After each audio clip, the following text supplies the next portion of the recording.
suis allé en hôpital psychiatrique, en clinique plus exactement. Je vais tout vous raconter.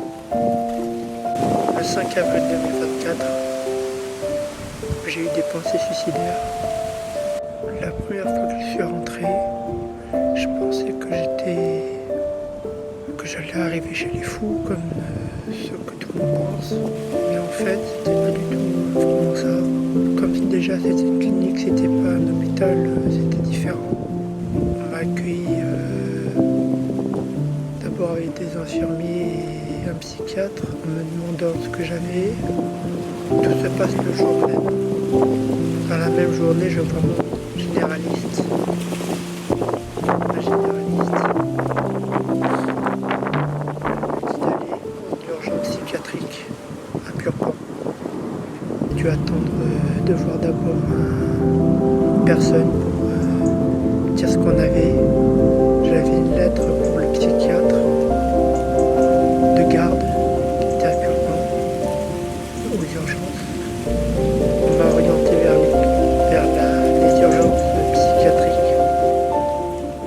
Après ça, on m'a dit que le lendemain, j'irai au Cèdre, à Cornebarieux, dans une clinique psychiatrique. Pour moi, j'allais rentrer chez les fous, mais j'allais pas bien. Donc quand je suis rentré, on m'a accueilli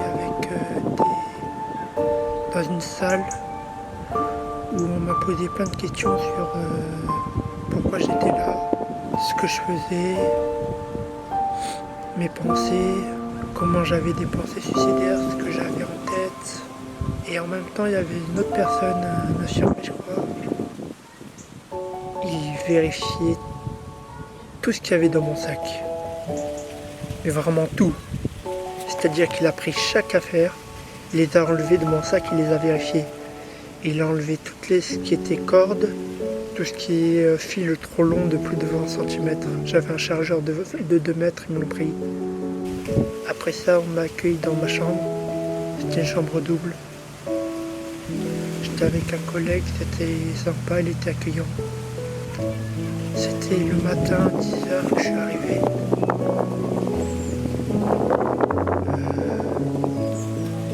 Et puis là, je découvre une nouvelle vie. La vie psychiatrique, on va dire.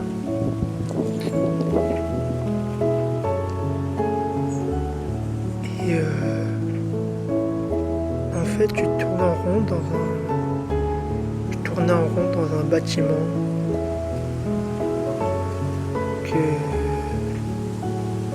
que tu connais par cœur en fait. Au bout d'un moment, tout est fermé. J'avais compris peu après, dans l'après-midi, que en fait j'avais un jardin aussi. Parce que j'avais besoin de sortir, sauf que comme je suis bête, j'avais pas conscience qu'il y avait un jardin. Et puis après, on commence une nouvelle routine qui sont les médicaments qu'on nous donne le matin, le midi, le soir, l'après-midi, le soir. Et en même temps, j'ai vu un psychiatre. Et moi, j'attendais le diagnostic de savoir ce que j'avais, parce que je savais pas ce que j'avais vraiment. Je savais que je faisais genre une dépression, mais je savais pas quel type de dépression, parce qu'il y a différents niveaux de dépression. Et quand il m'a dit à la fin, quand je lui ai demandé ce que j'avais, il m'a dit une dépression sévère. D'un côté, ça m'a rassuré. D'un autre côté, ça m'a... Je me suis dit, waouh, je suis arrivé à ce point-là, quoi, en semaine. J'ai changé 3 fois de collègues, de voisins. Ils étaient tous accueillants, c'était bien.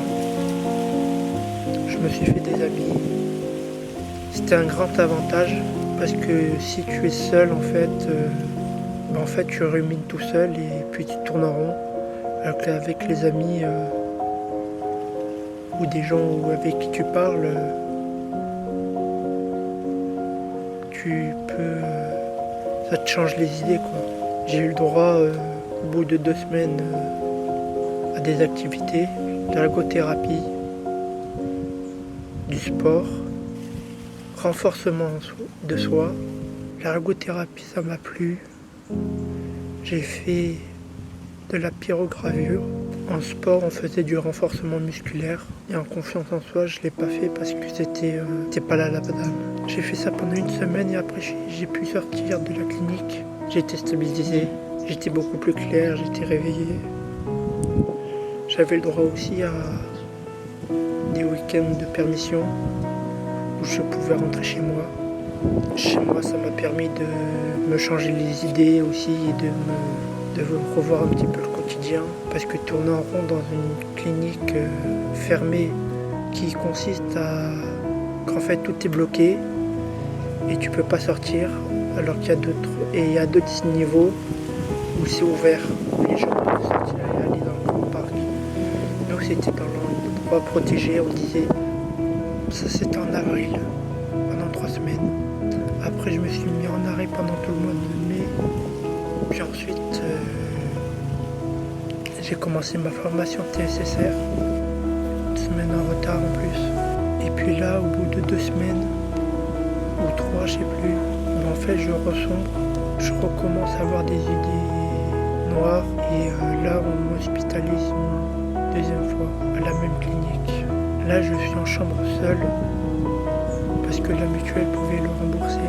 La chambre seule c'était pas mal, mais t'as moins d'interaction avec les autres, t'es plus renfermé sur toi je trouve. Personnellement j'étais renfermé sur moi-même et je restais souvent dans la chambre. J'avais ma tablette que je m'étais offerte à la première hospitalisation. La dépression m'a fait dépenser beaucoup d'argent. La deuxième hospitalisation, elle a duré environ une dizaine de jours. Je me suis rétabli assez vite. Ensuite, j'ai repris ma formation. J'ai eu les vacances. Et à la fin des vacances, j'avais eu des voix, des pensées négatives qui tournaient dans ma tête. J'ai été hospitalisé une 3e fois.